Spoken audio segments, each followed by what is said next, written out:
সপ্তাহের একটা দিন আমরা এই ব্যস্ত মানুষটাকে পাই একটু ফ্রিভাবে। তো আমরা বেরিয়ে পড়েছি মন্দিরের উদ্দেশ্যে। সিদ্ধেশ্বরী কালী মন্দিরে যাব মৌচাকে। আমাদের সাথে রয়েছে ঈশান লক্ষ্মী বাবা। সে তার কাকা কাকির সাথে বেরোতে পারলে তো মহা খুশি। তো আমরা ঈশানকে নিয়েই বেরিয়ে পড়েছি সিদ্ধেশ্বরী কালী মন্দিরে। সন্ধ্যার পূজাটা দর্শন করতে পেরেছি। মা সবার মঙ্গল করুক। আর মায়ের মন্দিরে গেলে মনটা একদম শান্তি হয়ে যায়। তো সেখানে আমরা কিছু পিকচার ক্লিক করে দেন চলে এসেছি খাবারের রাজ্য খিলগাঁওতে। তো এসে আমরা খাবার অর্ডার করি, দেন কিছু ভিডিও ক্লিপ নেই আমি আর ঈশান। তো আমাদের সাথে যখনই ঘুরতে বেরোবে সে এক এক সময় এক এক ধরনের পোজ দিবে, অনেক মজা করে।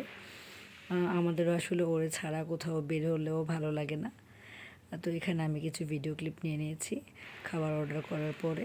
তো সেদিন আমার অনেক বেশি চাউমিন খেতে ইচ্ছা করছিল, মনে হচ্ছিলো একদম গরম গরম চিকেন চাউমিন খাবো।